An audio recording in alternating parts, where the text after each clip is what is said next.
ایک دن اسکول جاتے ہوئے جب میں نے اپنی گاڑی کے شیشے سے باہر جھانکا تو بہت سے بچے نظر آئے۔ بہت سے میری ہی طرح اپنے تعلیمی اداروں پر رواں دواں تھے۔ بہت سے پھول بیچ رہے تھے۔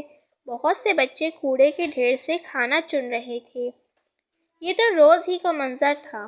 ایک دن اسکول سے واپسی کے وقت جب میں نے اپنی گاڑی کے پاس دیکھا تو کوئی 6 یا 7 سال کا بچہ میرے پاس آ کے پوچھنے لگا، کیا میں آپ کی گاڑی صاف کر دوں؟ میں بھی بچی تھی، ذہن میں کئی ایسے سوالات تھے جن کے جوابات ہمارے بڑوں کے پاس ہے ہی نہیں۔ خیر، میں نے بھی اپنے ذہن میں آتے ہوئے سوالوں میں سے ایک سوال اس بچے سے پوچھ ہی لیا، تم اسکول کیوں نہیں جاتے؟ اس نے جواب دیا، میں نے کہیں پہ سنا تھا، وہ جس کا ایک ہی بیٹا ہو بھوکا 8 پہروں سے، وہ جس کا ایک ہی بیٹا ہو بھوکا 8 پہروں سے، بتاؤ اہل دانش تم، وہ گندم لے یا تختی لے، میں پڑھوں یا گھر پالوں؟ باپ فوت ہو گیا ہے اور میں 7 بہنوں کا سب سے چھوٹا بھائی ہوں۔ میرے اس سوال میں شاید غصہ تھا، لیکن اس کے جواب نے میری زندگی کے سوالوں کو بہت بڑا جواب دیا۔ اور اس کے بعد میں نے اپنے سے کمتر لوگوں سے بات کرنے میں لہجے کو درست کیا اور اپنے معاشرے میں ہر طرف نظر ڈالی کہ یہ بھوک بھی کیسی چیز ہے جو چوری کرنا بھی سکھا دیتی ہے تو قتل کرنا بھی، تو کھانے کی آداب بھی بھلا دیتی ہے۔ ان کا کس نے سوچا ہے جن کا مغرب کے بعد بھی روزہ ہوتا ہے؟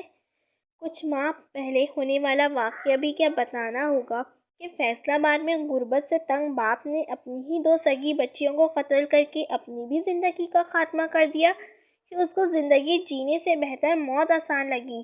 غریب کے لیے آج کل گزر اوقات اس قدر مشکل ہے، اور ایسے ان گنت واقعات بھوک پر مبنی ہیں کہ میں کیا بتاؤں، کیونکہ ہم تو بے حس ہو چکے ہیں، ہماری آنکھیں کھلتی ہی نہیں۔ اگر کھلتی ہیں تو یہ پتہ لگانے کے لیے کھلتی ہیں کہ کس ہمسائے کے گھر لڑکی آئی ہے، کون بھاگی ہے، کس کے گھر لڑائی ہوئی ہے، اور بہت کچھ، کیونکہ جہاں دائیں ہاتھ سے مدد کر کے بائیں ہاتھ کو نہ بتانے کا سکھایا گیا ہے، وہاں ہم مدد کر کے سوشل میڈیا پہ دکھانے میں خوشی محسوس کرتے ہیں۔ ہمارے لبوں پہ تو مدد کرنے کی مسکراہٹ ہوتی ہے، لیکن کبھی غریب کی آنکھوں میں وہ راشن لیتے ہوئے وقت تصویر بنواتے آنسو نہیں دکھتے کہ ان کو اس بات کا احساس دلایا جاتا ہے کہ وہ غریب ہے۔ ہم اس بات کا شکر نہیں کرتے کہ ہمارے رب نے ہمیں دینے والا بنایا ہے۔ شاید اسی لیے ہمارے دلوں میں سکون بھی نہیں اور ہم اچھے کام کر کے بھی پریشان ہیں۔ کسی نے بھی کیا خوب کہا ہے، بڑی جلدی سیکھ لیتا ہوں زندگی کا سبق، بڑی جلدی سیکھ لیتا ہوں زندگی کا سبق، غریب بچہ ہوں بات بات پہ ضد نہیں کرتا۔ مجھے امید ہے کہ میرے الفاظ رائے گاہ نہیں جائیں گے۔ میں اور آپ مل کے اٹھیں گے ان غریبوں کی مدد کے لیے، اور چنیں گے ہم مل کے عالم جیسا بہادر، عارفہ کریم جیسی ذہانت، لیاقت علی خان جیسا سیاستدان، اور عبدالستار ایدھی جیسا انسانیت سے بھرپور انسان۔ کیونکہ کچھ منٹ پہلے والی میری بات پہ تو آپ نے غور کیا ہوگا کہ اس بچے کو صرف سن کر ہی وہ شعر زبانی یاد ہو گیا۔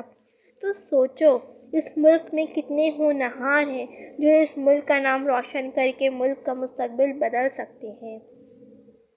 اگر آپ کو میرے الفاظ پسند آئے ہوں تو میری ویڈیو کو ضرور شیئر کیجیے گا، کیا پتہ آپ کا ایک شیئر کسی کی زندگی بدل دے۔